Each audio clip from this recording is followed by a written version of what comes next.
My friend brought a lion to a party that I was attending, then framed me for it after it went horribly wrong. I hired a lawyer to fight my case, and that's when I found out a disgusting truth about my friend. I 29 male got a text from my friend inviting me to a party he was hosting, and when I accepted he told me this party would be unforgettable. The party rolled around and right as it was beginning, he announced that he had something truly special for us. He took us all upstairs into one of his 7 bedrooms, and we saw a massive box-shaped item covered by cloth. He slowly pulled the cloth off, and behind it was a humongous cage with a fully grown lion. For some idiotic reason one dude walked up the cage and stuck his hand near it, and that's all it took for the seemingly calm lion to become triggered. It swiped at the guy's hand and managed to scratch it, then pounced on the cage and started hitting it. At that moment I wanted out. I turned around and left the room, and as I was downstairs I heard a shriek followed by everyone running down. I immediately bolted out the door trying to get as far away as possible. My car was parked a few blocks away, and I sprinted the whole way there. When I got to the car safely and began driving the entire ride home, I sat in silence as I thought about how I could have lost my life that night. I finally made it home, locked my doors and just sat there, trying to process what I just witnessed. It was like something out of a nightmare. I tried to calm down, telling myself that it wasn't my problem and that I was lucky to have made it out without getting hurt. A few days later I got a call from the police. Apparently, the party incident had been reported, and they were investigating. They told me that someone had been injured, and they needed my testimony since I was seen at the party. I agreed that I would tell them what I saw, and that would be the end of it. But then the cop on the phone said something that nearly made me drop the phone. He told me that someone had accused me of bringing the lion to the party. I couldn't believe what I was hearing. I told him that wasn't true, and I wasn't even the host of the party. It was a man named Marcus. The cop told me that I needed to come to the station for questioning because several other witnesses claimed otherwise. I knew I needed a lawyer. The first person that came to mind was my uncle's old lawyer. A few years back, my uncle had been charged with embezzling money from the company he worked for. The evidence was stacked against him. They had bank statements, forged documents, everything. Everyone said he was going to prison for sure. But then the lawyer took the case. He picked apart the prosecution's evidence piece by piece. He found flaws and inconsistencies that no one else had noticed. It was like watching a master at work. By the time he was done, not only was my uncle acquitted, but the case had practically collapsed. To this day I didn't know if my uncle had been innocent or not, but I knew that this had saved my uncle's life and career, and from that moment on, our family swore by him. I knew hiring this man, I'll just call him Tommy, was going to cost me a lot. He didn't come cheap, but I didn't care. I needed the best, and Tommy was it. The thought of facing these charges without someone like him in my corner was scary. So, I picked up the phone and called him. I hoped he'd agree to take my case. He and I met up before heading to the station. He laid it all out for me, the charges I was facing, how serious they were and what kind of trouble I could be in if I couldn't prove my innocence. Reckless endangerment, causing harm. I could be looking at serious jail time. When we got to the station, they started questioning me about the party, the lion, everything. I told them the truth that I was just a guest and that I had no idea Marcus had planned something so reckless. But then they started bringing up witnesses. Multiple people claimed they saw me with the lion and said I was involved in bringing it to the party. I was stunned. These people were flat out lying. I kept telling the cops it was Marcus, but the more they pressed me, the more I realized just how deep this mess really was. Leaving the police station after that interrogation was one of the most surreal moments of my life. I just spent hours being questioned about something I had nothing to do with, and the cops were treating me like I was guilty from the start. By the time they were done, I was completely drained. As soon as I walked out of the station, there was Tommy, waiting for me. He was leaning against his car like this was just another day at the office for him. But I knew better. I knew that behind the calm persona, his mind was already working overtime to figure out how to get me out of this mess. As soon as I reached him, he didn't ask how it went. He didn't need to. We both knew this was just the beginning. We drove for a while in silence, and I could feel the weight of everything pressing down on me. Tommy said that he wasn't going to sugarcoat anything. He said it was going to be tough. The first thing we worked on was my alibi, but they already had people saying I did it. Tommy then told me that people lie, especially when they're scared,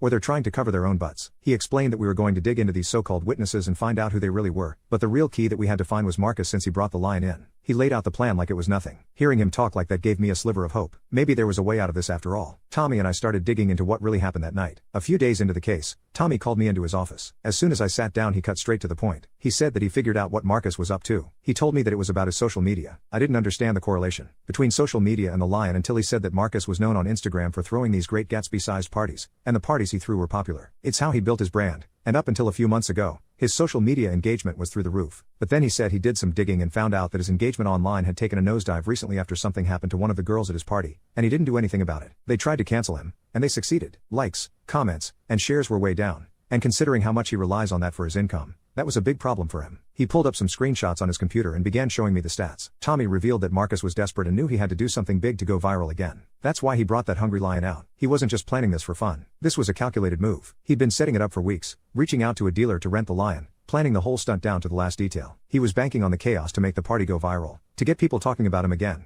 and to get those engagement numbers back up. It all started to click in my mind. Marcus had always been obsessed with his image and being the guy everyone talked about, but lately, he hadn't been getting the attention he craved. So, He decided to do something so outrageous that people couldn't help but notice. I asked him how he found out all of this, and he told me that he found a few key things: emails, text messages, and even a couple of posts on social media that didn't get much attention at the time. Marcus even dropped hints in some of his posts. He made comments about how his next party was going to be legendary and unforgettable. At the time, nobody thought much of it, but now it all adds up. Tommy told me that this was how we were going to prove my innocence. Marcus wasn't just throwing a party, he was orchestrating a viral event. But when everything went to hell, he needed a scapegoat. And since I was one of the few sober people at the party, I guess I was the easiest target. But now we've got the evidence to show it was all his idea from the start. Hearing Tommy lay it all out like that was both infuriating and a relief. It made perfect sense now, but even with that evidence, things kept getting worse. I started getting these creepy, anonymous messages telling me to drop the investigation. Someone even tried to break into my apartment one night. I knew Marcus and his buddies were behind it, trying to scare me off, but I wasn't backing down. Finding the lion dealer to testify against Marcus was not going to be easy. After all, it's not like there's a directory for people who rent out exotic animals. But Tommy was determined, and when he got an idea in his head, he didn't let go. He knew that if we could track down the person who supplied the lion, we could link everything back to Marcus and finally start clearing my name. It all started when Tommy found a trail of breadcrumbs on Marcus's social media and a few of his emails. He found a series of encrypted emails between Marcus and an anonymous contact, discussing special arrangements for the party. "I've got a lead," Tommy said. "These emails Marcus sent, they're encrypted, but we've managed to decode enough of them to see he was in contact with someone shady. They mentioned a meeting in a private chat on an encrypted messaging app. But here's the thing.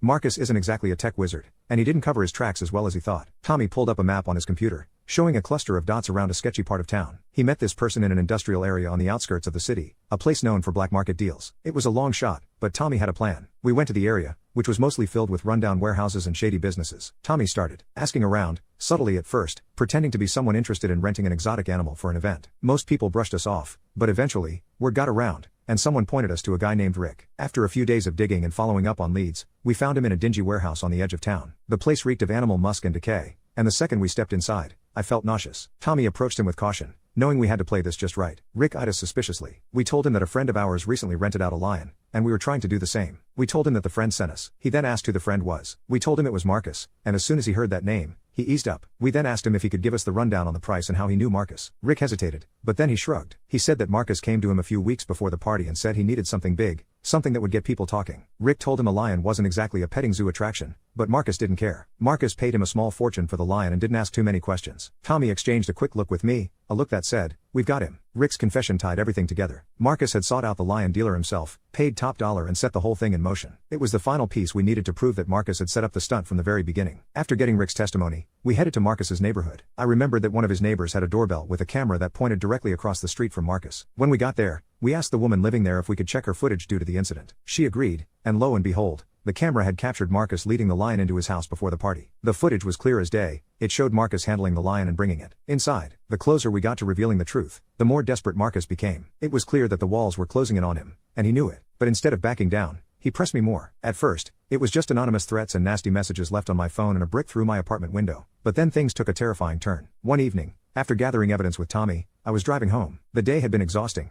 but we were making real progress. I was driving down the road just a few blocks from my apartment when I noticed something was off. I pressed the brake pedal, but instead of stopping, there was nothing. The pedal sank to the floor with no resistance. My heart skipped a beat as I realized what was happening. I had no brakes. Panic set in as the car picked up speed. The streetlights were blurring past. I gripped the steering wheel and yanked the emergency brake. The car skidded, tires screeching as it swerved uncontrollably, but at least it was slowing down. I fought to keep it from crashing and steered hard to avoid oncoming traffic and parked cars. Finally, the car came to a stop, inches away from slamming into a tree. I sat there, trying to catch my breath and process what had just happened. It didn't take a genius to figure out that this wasn't an accident. Someone had removed my brakes, and there was only one person desperate enough to do something like this. Tommy was furious when I told him what happened. "This is beyond reckless. This is attempted unaliving," he said. Tommy told me that we'd get my car examined, and if we found proof of tampering, we'd have him on even more charges. With the footage, the dealer's testimony, and everything else we had, we went back to the cops. This time, they couldn't ignore the evidence. Marcus was arrested for endangering lives, reckless endangerment, and trying to frame me for the whole mess. He was screwed, and there was no way out for him this time. After everything came to light, the charges against me were dropped. I was cleared of any wrongdoing, but the whole experience left me shaken. I had been dragged through hell for something I didn't do, and it almost ruined my life. Marcus ended up facing a laundry list of charges and was looking at serious prison time.